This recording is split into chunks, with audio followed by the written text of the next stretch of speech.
Thank you everyone that's joined us today. Very excited about today's webinar on building a building budget. My name is Lindsay. I'm the co-founder and CEO of Super. We are a productivity platform for property management teams and their boards. In short, we're all about 10xing your property operations.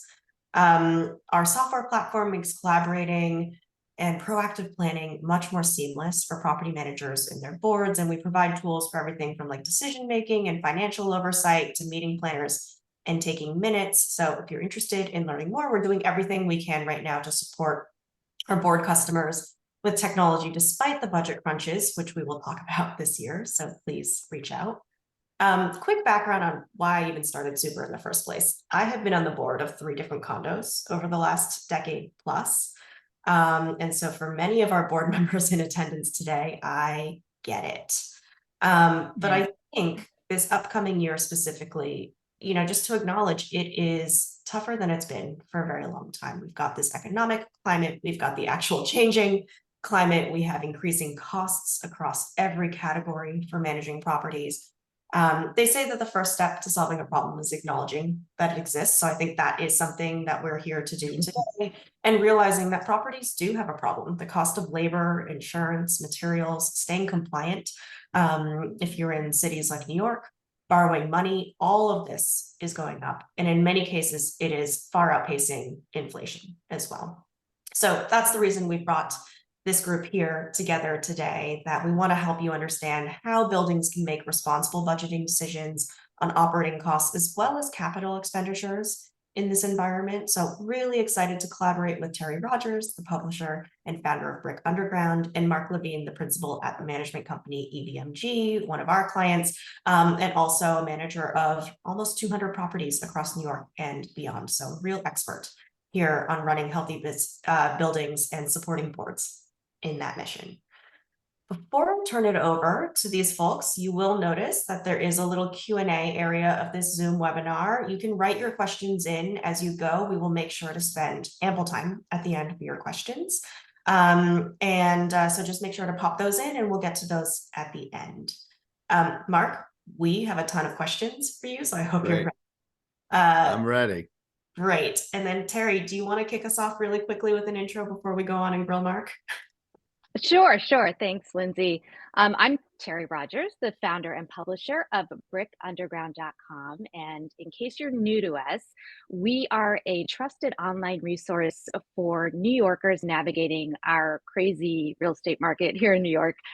So renting, buying, selling, renovating, and living in multifamily buildings. And I am thrilled to announce that last week, actually, we launched a section especially for co-op and condo board members. We aim to provide tools and tips and insights to help you make more informed decisions for your building and for your residents. To check it out, just go to brickunderground.com and click on boards and buildings up top in the navigation bar. And one more thing, I would love to hear from you with any story ideas about what we can cover. What challenges are your buildings facing? Do you have success stories that we could share and perhaps inspire other co-op and condo buildings around the city? Feel free to reach out to me directly, Terry, T-E-R-I, at brickunderground.com, or use the contact form on our website. And now to the matter at hand, as Lindsay mentioned, and all of you know too well, buildings are facing unprecedented challenges in budgeting for 2024. I'm excited to dive into it with Mark and tap into his expertise. So, Mark, on the hot seat, it is budgeting season, and I'm sure you're in the thick of it with your buildings. And I would like to maybe take a step back. First of all, if you could tell us what the ideal budgeting process looks like, in your opinion. Sure. Thank you for having me. First of all, it's a pleasure to speak to everybody, and hopefully we get all of your questions answered. So most buildings that we manage are on a calendar year, which from a company, from a management company standpoint, makes for our late September and October to be very busy. If we've had a building in our ecosystem for more than a year. We have those hard numbers for that full year. We can, pull it out of our data that we have natively, and we could kind of build what we feel would be the next year. And that's taking a look at all the expenses that we're going to talk about during this hour. So I won't go into it too much here, but if it is a building that we're not managing for a long time and we don't have a lot of historical context, that's when the board is going to be really important. The treasurer of the board is going to be super important. Also the accountant, working off of those last audited financial numbers mixed with the last budget that was approved. Those are the pieces of data that we're going to compile to make our first draft a go. The intention within our firm, and we start usually around September 15th for our budgeting. So we'll take the first month, let's say from September 15th to around October 15th, we'll do all of our drafts. We'll send those over to all of our property managers first to take a look at. The property managers, of course, are the ones who have the extensive experience within the building. They can know, based on the prior performance of the last year, let's say, is the boiler going to need in excess of, normal repairs and maintenance on the next year, just as an example. So they're going to really fine tune all of that data. And then once the draft is done, it goes off to the board, whether it's through a committee of the treasurer and some other board members or just treasurer themselves or the full board. And then we go through it. But our intention is to make sure that there's at least a 30-day buffer between when you're going to initiate your increase, which for accounting purposes should be, if you're on a calendar year, January 1st, and when we can actually advise all the shareholders or unit owners of it. In our budgeting process, something that we look at is like the fixed costs and the variable costs. So fixed costs in my world would be contracts that we have a set expense for the year. And that could be including management fees, accountant fees. We know, generally speaking, what the real estate taxes are. I know that I'll probably dive into tax certiorari proceedings later here, so we can talk about that. There may be a little bit of movement, but we know what the number's going to be. Elevator contracts, boiler service contracts, sprinkler testing, all of that, we know what that will be.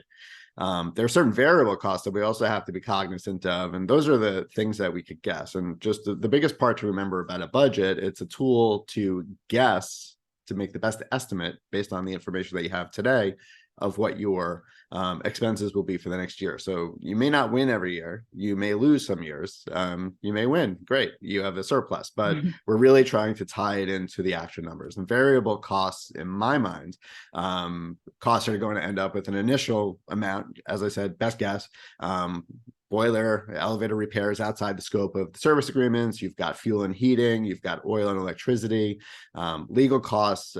Some variable costs are going to be due to the amounts of usage, but some are due to market conditions, and some may be considerations for both. You may find that the environment of heating oil is changing because of what's going on in the Middle East, but it might also be an unseasonably cold winter. So now you're getting smacked with higher usage at higher amounts. So those are the things that we're kind of putting into place with all of our schedules.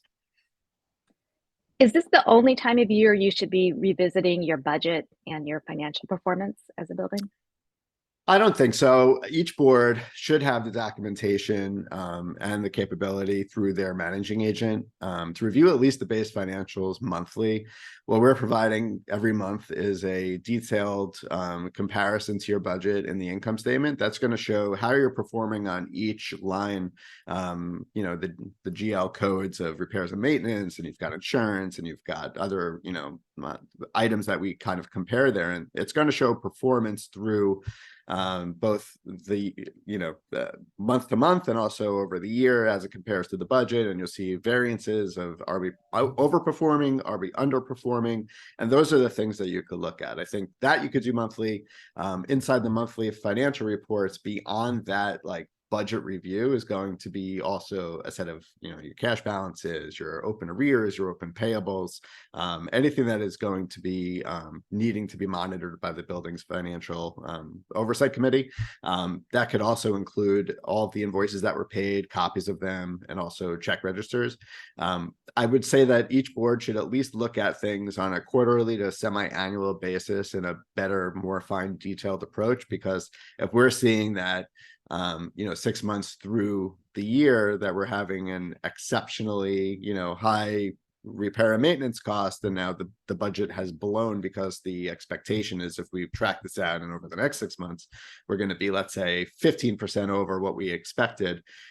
We want to make sure that we don't run into a deficit towards the end of the year, and that if we need to do a mid-year adjustment, even though it's not popular with shareholders and unit owners to pay more, I think the boards may, in an example of if we have to raise it, 1 or 2% over the next 6 months, instead of doing a 6 or 7% for 2024 or 2025, depending on when you're kind of looking at this mid-year, those little steps can help to navigate the board's understanding of the financials, but also take away some of the heat from the shareholders and unit owners who, beyond their housing, and you're dealing with a lot of the same cost increases on your own personal life that the buildings are incurring too. So as much transparency that we can have behind the numbers, and as much as we can understand those throughout the year, is going to make a huge difference. Makes sense. So looking ahead, what are some of the biggest adjustments and changes you're seeing with the building budgets that you're building right now? So, we're at a unique time in my management history. This is my 25th year doing it, and I don't think that I've ever really seen everything stacked against a building. And this is just building portfolio wide. You're seeing increases, you're always going to see water and sewer increase. I think the latest one was close to 4.5%. Property taxes, I believe on average, are up about 8%. Utilities, we earmark about 5 to 10%. I'll go through a little bit more on that side a little bit later. And also insurance coverage is really the Achilles heel for a lot of our buildings, and insurance coverages have been terrible. The policies are becoming harder to get. They've been less in terms of coverage, with higher premiums than we've ever had before. And there's a lot of reasons why, which we could discuss also, but between those 3 or 4 things, that's starting to pop out your budget. Normal supplies, every August and September, I poll, just as one example, every one of my property managers, and we do a bulk bid out for snow melt. And it may seem like a small thing, but snow melt for every building in our portfolio, in heavy usage years, we're not ordering it by the bag, we're ordering it by literally the truckload. And the price on just snow melt, from what I've seen, we used to lock in at $13 a bag for a 50-pound bag. Now we're looking at, $22, $23 a bag. So that's one thing. And then you look at energy, you look at Con Ed, you look at National Grid, you look at just everything else. And we're going to get into, prevailing wage issues. And suddenly these are also going to be constricting you a little bit further.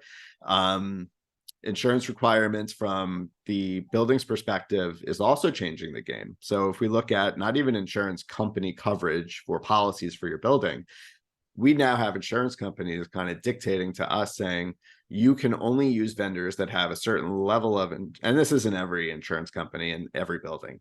It's slowly creeping up to there, and we're seeing which companies are playing a little bit better with different buildings. But we have small buildings where the insurance company is like, you can't have a vendor in here that doesn't have at least a $5 million umbrella. They can't have X, Y, and Z exclusions in their policy.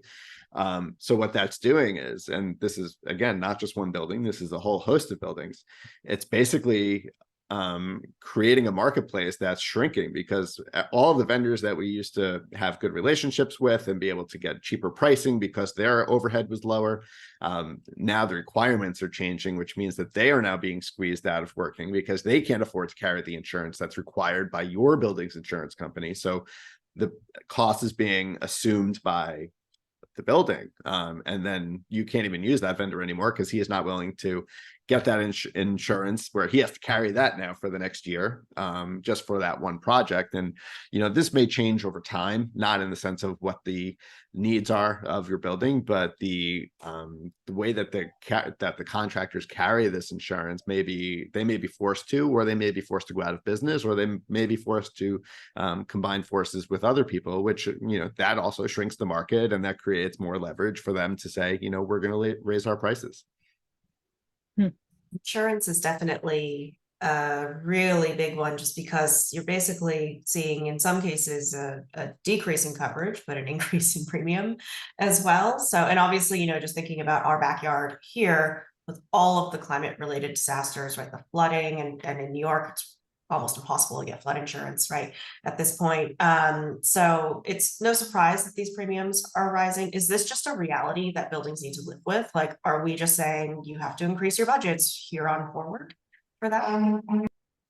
Yeah, we're in what's known as a hard market on the insurance side. I think that it's going to last at least a few more years. I don't see any way for it to go down. I wouldn't necessarily say that it's only because of climate related issues, although that's a big part of it. 2 weeks or 3 weeks ago, I think it was September 29th, we had a big flooding event because we had an insane amount of rain all over the New York City area, specifically in a lot of my Brooklyn buildings. There were we have, I think, about 10 or 15 buildings within one little concentrated area, and almost every building flooded, every basement flooded, every boiler had issues. So, we're putting in all of these insurance claims, of course, because the building doesn't want to pay out off of their own pocket, but it's going to just lead to this cycle of increasing premiums over time, denials of coverages. Whenever we do a bid out on insurance, we look at 5 years worth of losses. So we ask for loss runs for all policies. And as soon as they see a pattern, you've put in this claim, you've put in that claim, you've put in this claim, that's going to kind of make it a little bit harder for you. We're seeing a lot of our buildings showing about a 20 to 30% year over year increase for insurance coverage, especially on the umbrella coverages. Those have constricted even further. Umbrella coverage, well, let me go back to insurance companies. One of the things that they do when you look to switch, or even on their yearly inspections, there's a few inspections that you do every year. There's one for your mortgage. If you're a co-op, especially, and you have an underlying mortgage, the bank typically sends an inspector. The same with the insurance company. They want to make sure that you're doing everything that you can to keep the building as safe. And, they want to protect their investment. They have collateral, or they have an investment in you as an insurance company to not, leave you in a position where they don't want to have any risk associated with it. So they'll go through, and a lot of the insurance companies now, especially, it started happening maybe about 10 years ago or so. If you have federal Pacific circuit breakers, or you have stab locks, which are the old, they're fire hazard, they won't insure you. They won't allow you to change sometimes if you don't have appropriate emergency lighting, even if you don't have to do it by code. If you pre-existed the building code and you never upgraded, that might be, something that you have to do. But insurance companies now are more likely to say no. Even within my own portfolio in the past few years, I can tell you there's been a number of workplace accidents, and not with my employees, but, we are looking at a lot of facade jobs right now. I've had several injuries. Unfortunately, we had one building where there was a workplace death. And these, as you get into the city's guidance, and the city is basically telling us right now, local laws are great, but just wait, you're going to have to do more of them. You're on local law 11, for example, it used to be a lot easier to get through a cycle for buildings that are over 6 stories. Within the last cycle or two, they've really made it difficult in terms of, and all rightly so, like they want to keep the building safe. They want to keep the public safe. They want to make sure that nobody gets hurt, injured, or killed. So what they're doing is they're saying that you have to do wider reviews. You have to do more close-up reviews, and all of that just amounts to more time on the facade of your building. And that's going to, have more of a tendency to have injuries or accidents. We've had fires in several buildings where contractors were working, and it happens, and those are insurance issues. So they really want to make sure that we're making sure that we are covering the building as best as possible. So as we see a lot of these accidents, the umbrella market has really closed, and they're saying we don't really have the ability to do it. And one thing actually that the umbrella companies are starting to do, and this is really something that I've noticed this year, they're diving into each building's violations. And if you have even like 1 or 2 violations, if you don't have like that in process of trying to go through and cancel them out and work with an expediter if you have to, or go through the court system or the hearings, they're just disavowing coverage, and they're saying we're not interested and we're not placing coverage. So there are some buildings that we have that, due to workplace accidents in the neighborhood, or due to whatever it may be, they're looking at, when we used to have market of $100 million umbrella years ago, I have one building in Queens that can't even get more than 2 million for, I think to go from 1 million to 2 million was an extra $35,000 premium a year, which is nuts. Wow. But umbrella coverage is super important. It covers you on top of your general policy. So if there is something that's going to be needed to be covered, you want to make sure that you have that. Obviously, we talk about insurance, it's a whole other thing, but for any board, just make sure that you have what's called directors and officers insurance, and that will protect you as a board member to make sure that you can't personally be sued or liable for any good business, made any good faith business decisions that were made. Obviously you can't do anything that's discriminatory or that you have a conflict on without properly acknowledging it. But we've seen tons of buildings be sued, tons of boards be sued, and as long as you're acting in good faith and on the behalf of all shareholders or unit owners, you should be covered. But just make sure you have that in place. Are any of your buildings going without insurance because of this? No. Okay. Especially on the co-op side, you have mortgages, you have underlying mortgages, and they require a certain level of insurance. When you do have people buying into the building as well, there are times that they'll come up and they'll say, from the lender's bank, your insurance is not up to what we as a bank require for our collateral of the shares or collateral of the unit if it's a condo, and they'll ask for an increase on a certain line item. Usually it doesn't cost that much. We're talking about peanuts in the grand scope of the policy, but we would never let any of our clients go without insurance. I think we've seen too many bad things go wrong, that even if you have no insurance for a day, that's a huge red flag. You should never do it. Just make sure, one point on insurance for the board members that are listening, we always recommend that you do go out and bid out your insurance, and you can do that through your managing agent, through your insurance broker. But I also caution you not to do it yearly. These are insurance companies make their money off of long-term policy holdings. So they're not making the money that they intend to make off of the first year of having you as a client, having your building covered. So when buildings do shop around, that becomes a red flag for carriers, and you become to be one of those buildings that gets a reputation as not either staying too long or shopping out competitively too often. And you'll start to see that you'll just be creating an artificial constriction of your own market. So maybe every 3 years you go out to your broker and say, okay, can you remarket this out to all the, carriers and see what you find? But I would caution you against it. It is, it's counterintuitive to say, don't shop it out because you need to do it, but you're only going to be shooting yourself in the foot if you do it too often. That is a great tip. When it comes to planning for energy costs, what are you recommending that your buildings do? Is it worth it to purchase energy in advance and lock in a price? Yeah, I said before that budgeting is a tool. I always like to know, based on past history, how much, if you're still on oil, how many gallons you used, if how many therms you use of gas. So if you can take historical context over the last few years and you can shop that out, and before the season you can lock in your energy rates, that is a tool that you can use to settle your budget in a way that you feel comfortable with. I think that just like I said before, sometimes you're going to win, sometimes you're going to lose. Of course, we've always had years where we've locked in at, just as an example, like $4 a gallon, and then suddenly the market cratered and you're at $3 and you're like, I'm stuck for the next 12 months. I could have gone the next year, it goes the other way and you're like, yes, we won. So you're never gonna feel that comfortable feeling of we won over a long scale of time, but you will have a tendency to at least acknowledge that we are projecting this cost. And that's what we want to do. We want to make the right projection. We may not like the price that we're at, but we have the projection. Fuel oil right now, compared to last year, is down about 50 cents. So it is down. But on the Con Ed side of things, they put through a 14% increase for gas and electric delivery, after a 14% last year. And I think next year they're asking to go about 18%.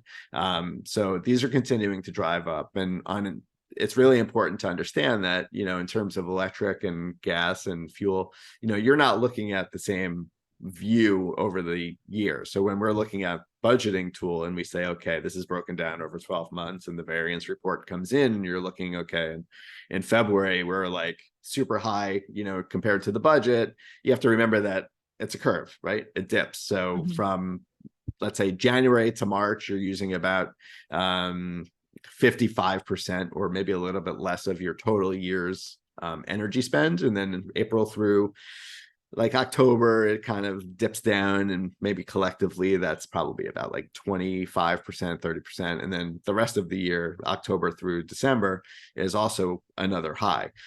So while you're looking at these variance reports, especially when you come into June, you know, if you have a hot water heater that's not running off of your boiler, you're saving money there because you're not using, let's say you're on oil, you're not using your oil, boiler all year long, and you could kind of carve out a use for it.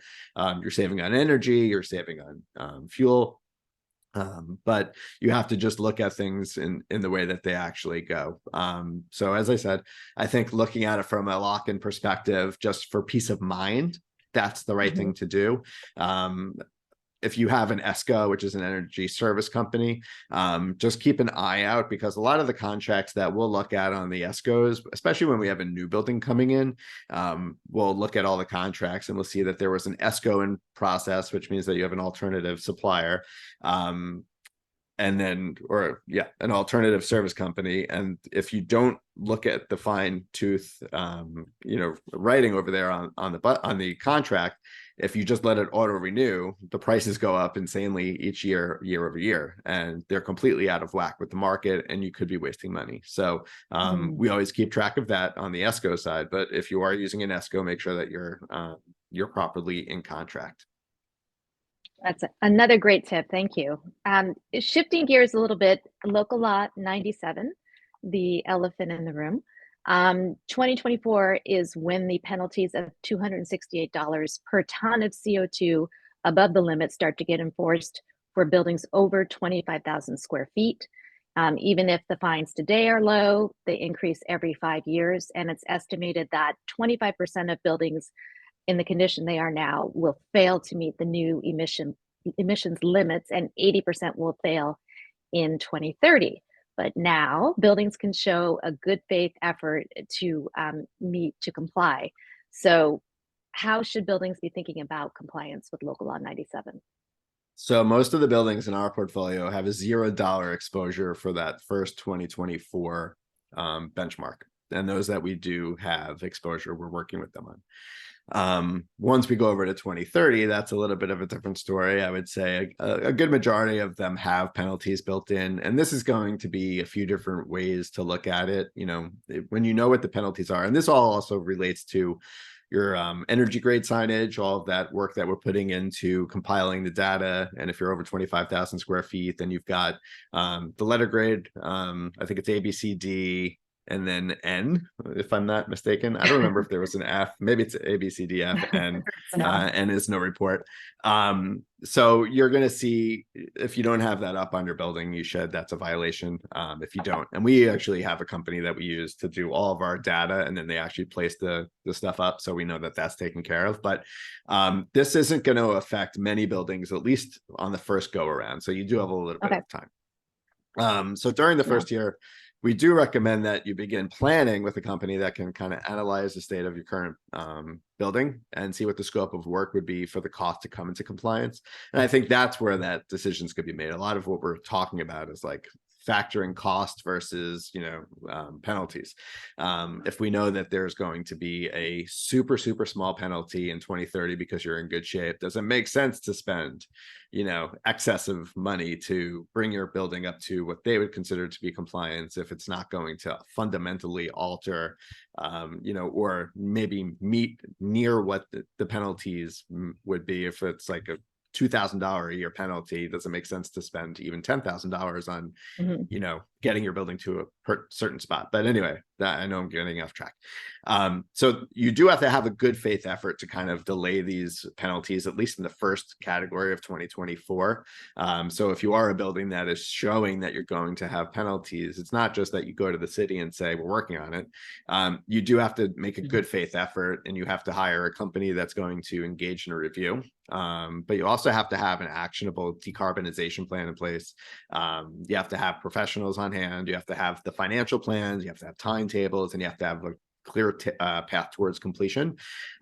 We're so new into this law. Reductions, as I said, are coming in 2024 and 2030. They want to take you down 80% on your carbon emissions, and that's what they're really focusing on. There's been a lot of outcry, and the 2-year window has really just been something that came up about a month ago. So as you could see, we're literally, this is how the city operates. We're literally 3 months away from the law coming into play, and there's still confusion, there's still changes, there's still shifting timetables and guidelines. So this may still continue. If a building takes part in the good faith effort delays, just know that they won't be able to participate in what's called renewable energy credits to offset their carbon emissions. So there are some handcuffs being placed on buildings that need extra time. So the crux of this is that the city is going to want to have you do this. And this also plays into what's called Local Law 87, which is an every 10-year filing that you have to do for buildings that are greater than 50,000 square feet. If you're in between 25 and 50, that's just the energy grade. If you're 87, based on the last number of your block number, that's the year every 10 years that you have to file with an engineer a large report on the status of your building, the energy efficiency, if you have to do any retrofitting. A lot of the low-hanging fruit has probably already been done, of changing your light bulbs out to LEDs, insulating all of your piping. Maybe it's changing your windows, maybe it's upgrading to a hot water heater that's going to save you the fuel. So all these things have kind of been wrapping up a little bit over the last 10 years to get you into the position where the city can now just beat you overhead and fine you. And I will say that this, I don't believe, applies to any city-owned buildings or city, any city-owned buildings, whether they be residential or commercial. So as typical with the city is do as I say, not as I do. Shifting gears again, you mentioned prevailing wage earlier.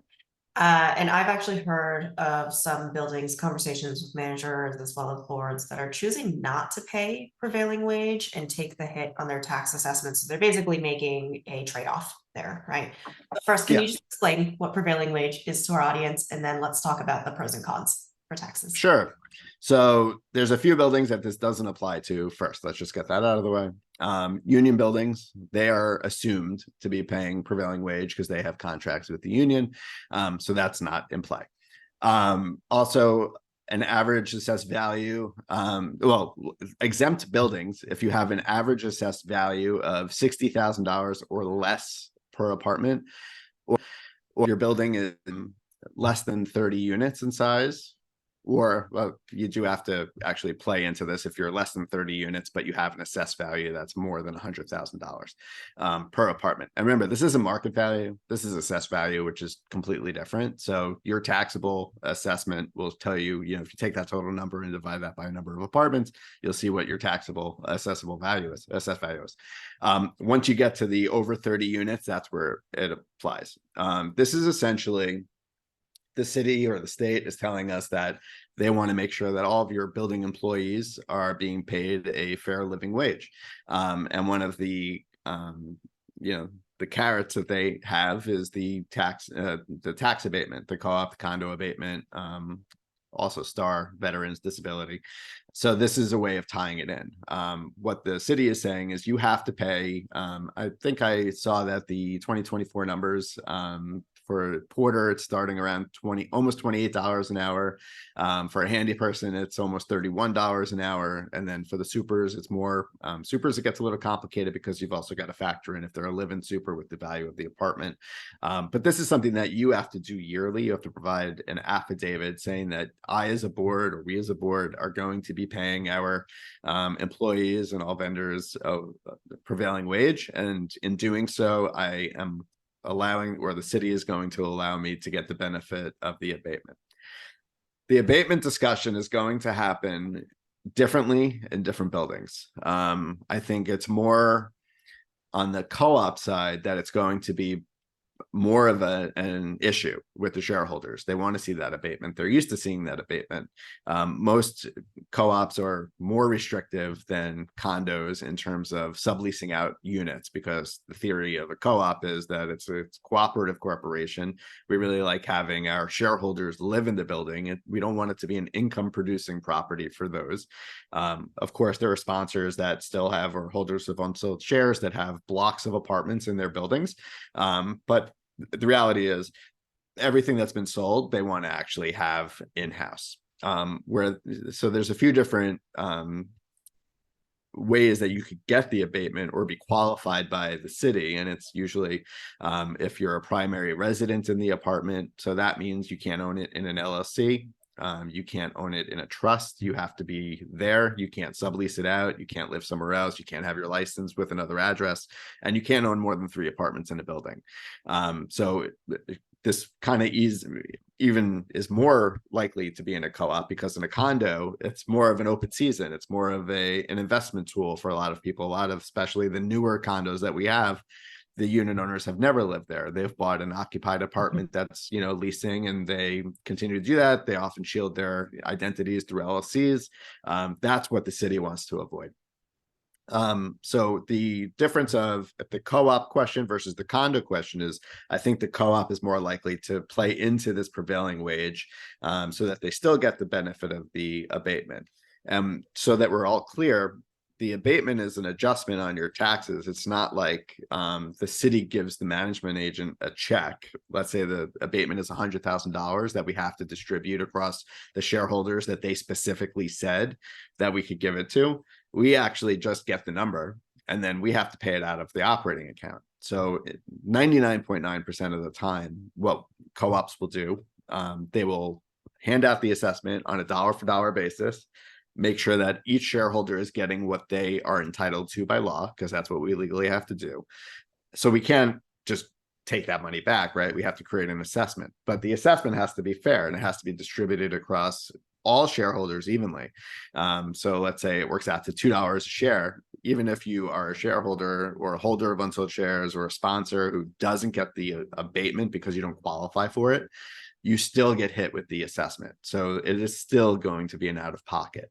A lot of the condos that we have, especially down in like the lower Manhattan area, a little bit more of, new construction. You've got people that don't really necessarily care about the tax break. If they're living in $15 million apartments, they don't care about saving the few $1,000s on the abatement. Right or wrong, that's the decision that they have to make. And they will choose to not sign the prevailing wage affidavit, not collect the abatement, and just kind of go on their merry way. One important thing is you can opt in any year. So if, let's say, this year you didn't opt into it, next year on the affidavit you could say we do, and then you could be eligible again for the abatements. One thing that I did want to mention, I'm losing my train of thought. I'm sure it'll come back to me. Sorry, I went on for too long. What about, speaking of taxes, petitioning tax assessments annually? There's a small fee, right, to do this. Oh, before we get in, it just came back. Hold on. There it is. Okay. All right. So the important part of prevailing wage is also that it doesn't just apply to your employees. If you're really taking this seriously and you're signing the affidavit, it's going to apply to vendors that you use inside of your building. So it's going to require us as companies and the boards, as in essence, to make sure that our vendors are paying their employees prevailing wages. Because if not, then you're sliding the system. Some buildings have gone around, the thought that they could be smart and say, okay, we're not gonna have a super, we're gonna have a company. We're gonna have like a service company. It's going to be cheaper for us. We're going to save on taxes. We're going to save on, insurance or what, ADP. We don't have to pay them. But guess what? If you're audited for, some way, it's going to come up that, they weren't paying their employees prevailing wages. So this is something important that you have to work with vendors that are actually paying their people the prevailing wage. So Lindsay, you were mentioning tax assessments. Obviously, I said that I think on average it was 8% increase for property taxes projected.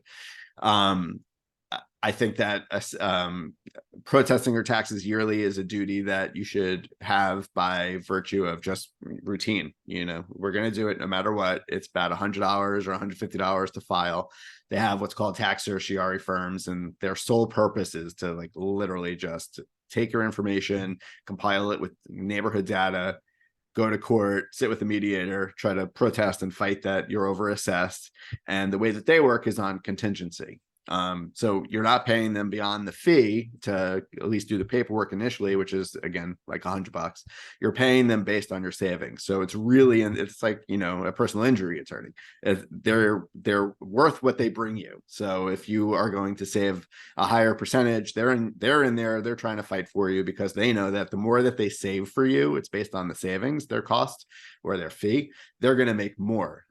Typical charges that we've seen for those throughout my portfolio, I track what each one does. It's like between 15 and like 25%.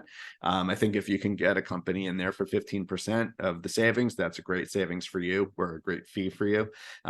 So it's worth it. You know, I've done talks on this before with other people. It's not an exact science. You're literally pleading your case to one person.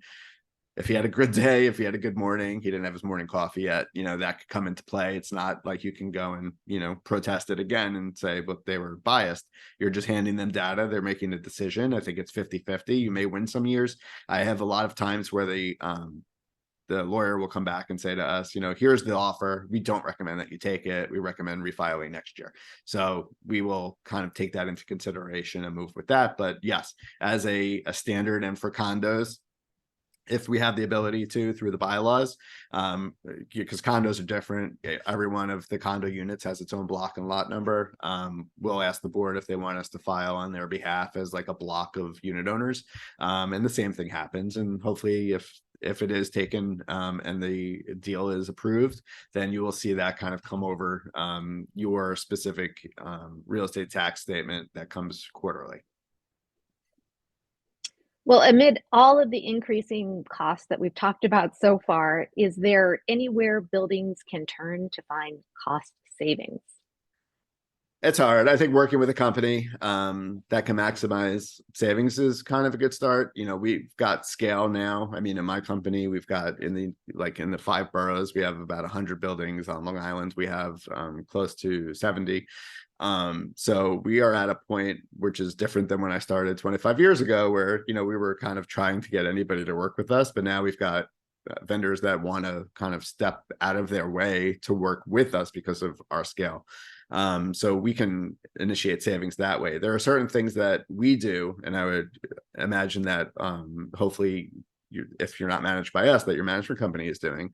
I keep tabs on things that affect our portfolio as a whole. You know, I've got every elevator listed in my portfolio that goes out once a year to an elevator witnessing company, because, you know, those are costs that we can try to knock down a little bit.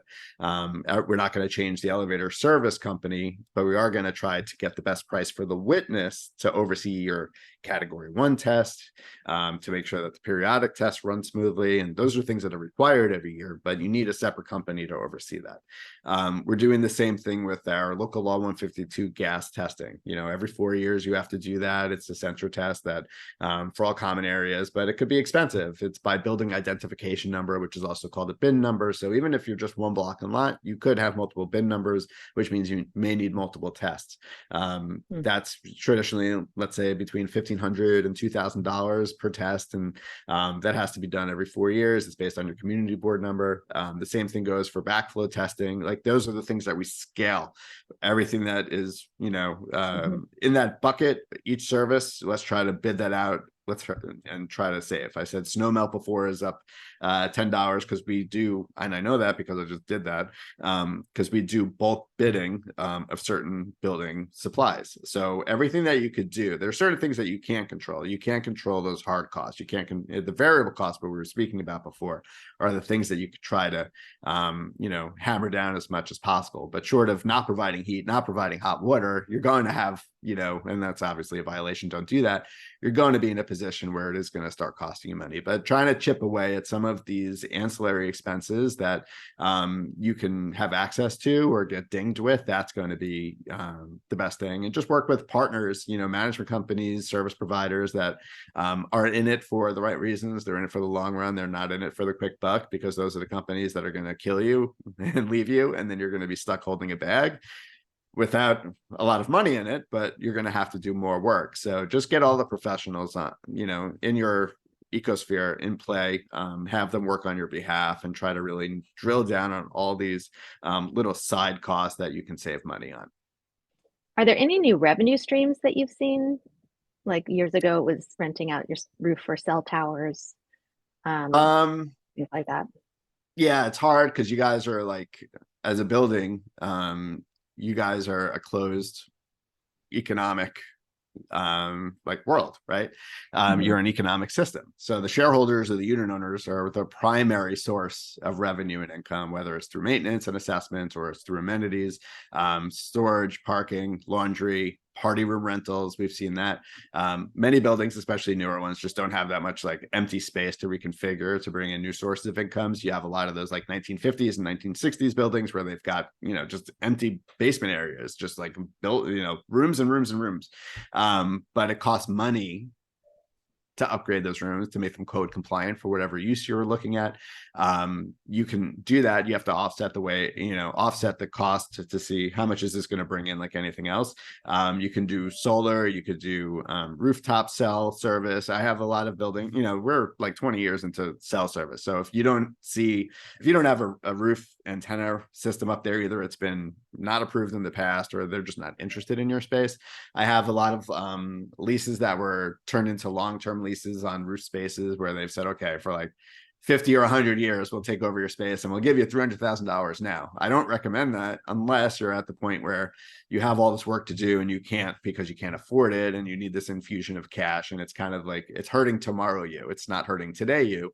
But that's like something that the board say, well, that sounds like a tomorrow problem. Like let's get through just keeping the building safe. We're at a point, and I know we're getting close on time, so I'll wrap it up. But we're at a point where you've got buildings that have been deferring maintenance for a very long time because of cost. But on the other flip side of it, you've got an interest environment where for new mortgages, you're looking at close to like 6.5%. For line of credit usage, you could be up at 9%, which I've seen in some buildings. So how are you supposed to do this without creating new revenue streams, getting that money in there, taking care of your building properly? And that's leading to a lot of people having to leave these buildings because they can't afford it anymore. They've been there for 40 years. They're not in the same economic space as the people that have bought in, at the much higher apartment prices these days. So this is that constant internal battle that not only, the building has to go through, but the shareholders and the unit owners on an individual basis. Thank you so much, Mark. I'm going to flip it to some of the questions that we haven't answered along the way with some folks here. So one question was around, if the board decides to limit claim amounts on insurance overall, can that translate to more affordable premiums? I haven't seen limiting claim amounts. I've seen limiting claims. You can change your deductibles. That's a way of, if you have a higher deductible, then you have a lower premium because then you're offsetting the risk to the insurance company, so they're willing to come off. So I would say more about that. Take a look with your insurance broker. If anybody needs any references for any of these types of services that we've talked about today, feel free to email me. But in terms of looking at it, I would say look at both maybe the process and have an internal dialogue with the board and set up some parameters that we're not going to put an insurance claim out for until it hits this amount because we're comfortable with that, or look at it from the perspective of, okay, let's change our deductible amounts, maybe go through it with a fine-tooth comb if you don't need a specific type of insurance coverage. Although I would say it's better to be overinsured than underinsured, just from past experience. What about on prevailing wage? We have one question that says their board was discussing, and it boiled down to, in addition to the increase in wages themselves, quote, we don't want to file the affidavit because there's too much compliance paperwork. Do you think that's true? No, I think it's just an affidavit that you sign and you send. That, to me, that is the least of the compliance paperwork that I have to do yearly. So just do it. Okay, great. Potential savings with solar energy on residential apartments and buildings long term. So what's your take on solar? I'm kind of just getting into this. I was actually talking today with one of my solar people, James Slattery from Slattery Energy. So I don't have the total information on this. It's not my wheelhouse completely. But he did mention that with local laws 92 and 94, that there's a solar mandate, but there's about a 60% subsidy and there's a 20 to 25% return on investment. So this is something that is going to both help you get to be more of a green building. It's going to help offset those carbon emissions. And if you do it in the right way, you're also going to be able to earn money on it. Again, I will send you over to the experts for that. I'm happy to be involved in that conversation. I'm just not at the point now within this conversation where I feel comfortable enough to give you my, 4 cents on it. If you want to, we can send a link or something over as a follow-up to folks here. There is a clarification on the paperwork for the affidavit. They meant any follow-up paperwork, so like audits and having a trail for prevailing wages. Gotcha. We've got, obviously we're doing payroll.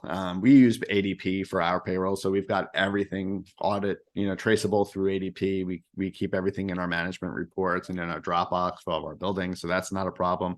The one thing that might be a pain in the butt is to just make sure that whatever vendors you're using are actually, prevailing wage compliant. And that could be something as simple as an email to say, can you please verify before coming into the building? We've been doing this. I think our second year was 2023 doing it. I think it was February of 22 was the first, February of 23 was the second. I haven't seen one audit come through on it. I'm not inviting it, but I just tell you that it sounds like one of those things where the government puts it into place and then it could be a few years before they start to get their act together and figure out how they can actually look at these things.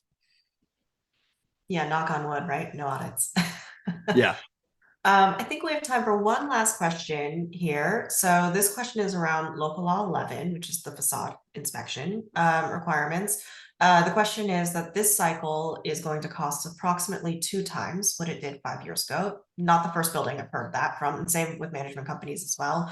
And generally the cost of compliance is now such that it feels unsustainable for a building of certain size. What are you seeing across your buildings? I completely agree. I think this is going to be the difference between what work was done, what kinds of inspections were done in the last 3 cycles. What happened was there's 3 different ways. I know that we don't have that much time, so I'm going to do it very quickly. There's 3 ways that you could file. It's safe, unsafe, and SWARP.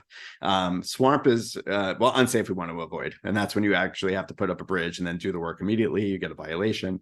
SWARP is considered safe with a repair and maintenance program. And that's saying that, okay, we're not filing as unsafe, but we're acknowledging that there's work that we have to do either by the date that's in the report or the date of the next cycle, depending on what the city approves. The problem with local law 11 and the SWARP filings was that buildings were carrying SWARP across different cycles. They were going SWARP, I'm filing SWARP on cycle 6, cycle 7, cycle 8, and now cycle 9. And the city said, whoa, that's not great, because you're just kicking the can down the road. We don't necessarily have like a safe building. So what they've done is they've created this environment where they want to make sure that you are not going SWARP. They want to see SWARP safe. So if you've already filed SWARP, you're now in this predicament where not only do you have to file safe, which means that you have to do the work. Costs are going up for the insurance for the companies, for the materials for the companies, for the labor for the companies. And are we talking about prevailing wage? I guess we're talking about prevailing wage, right? So this is all into play. So you're seeing all these pieces come together. And now the city is dictating that not only do you have to do your normal drops off of the building, but they're saying, okay, you have to go twice as long in that direction. You've got to open up this brick. You've got to show pictures of, you actually standing there and inspecting. So not only is the work going to be mandated, but the inspections are going to be, let's say, twice as much. And when you inspect something twice as much, when you're looking for a problem twice as much, you're going to find probably twice as many problems, or maybe some, component of that. So everything is kind of compiling. You're looking at the squeezing of every different side of this. And that's why you're looking at it. And unfortunately, there are a lot of buildings that deferred maintenance because of costs. I have a lot of them where, we came into these properties as new management and they've not done work for 30 years. And suddenly they're looking at a $2 million, $3 million project in a building that's 80 units. And how do you afford that? And this comes into that discussion that I just had before. Do you take new money? Do you take expensive line of credit money, or do you take a quick assessment that's going to kill everybody because they can't afford $700, $1,000 a month for another 2 years? And that's when you're starting to see the economics of the building change and people having to move out because you just can't sustain this. And that's just one project. Now do that with elevators because you have upgrades that you need to do for 2027. And now do that for the energy compliance, which you need for 2024 and 2030. So where's it going to stop? We don't know, but you're looking at just cost. And I don't mean to be doom and gloom, but it feels very doom and gloom right now. Well put. Mark, thank you so much for sharing these insights with us today. Do you have any final, maybe more uplifting thoughts? Well, I invite everybody, if you've made it this far, I have a podcast. It's called the NYC Real Estate Podcast. If you go to any of your podcast software, just type in NYC Real Estate Podcast. It's pretty easy. I want to thank you. You know, if you want to reach out to me by email, just go, you can go to our website, EBMG.com. You can see the logo there. If you send it to the info@EBMG, it goes straight to me, or if you find my email online, that's great. Always willing to help. I understand that, you know, a part of my job is outreach, and if there's anything that, you know, I'm not trying to communicate with you just to get your business. I'm actually somebody that's here to help. So if you need advice on anything, or another ear, or just another opinion, you know, feel free, anybody that's on this webinar, to reach out to me. I'm fully available 24/7. On that Thank note, you, Mark. I will be sending a summary with this recording, and also will loop everyone that's an attendee into an email with Mark and Terry's information. I see a couple follow-up questions for Mark, so you'll have an opportunity to connect with him afterwards about this. And to our attendees, thank you so much for taking the time to be with us today. Good luck with your budgeting this year. Thank you, everybody. All right, thanks everyone. Thank Bye. you.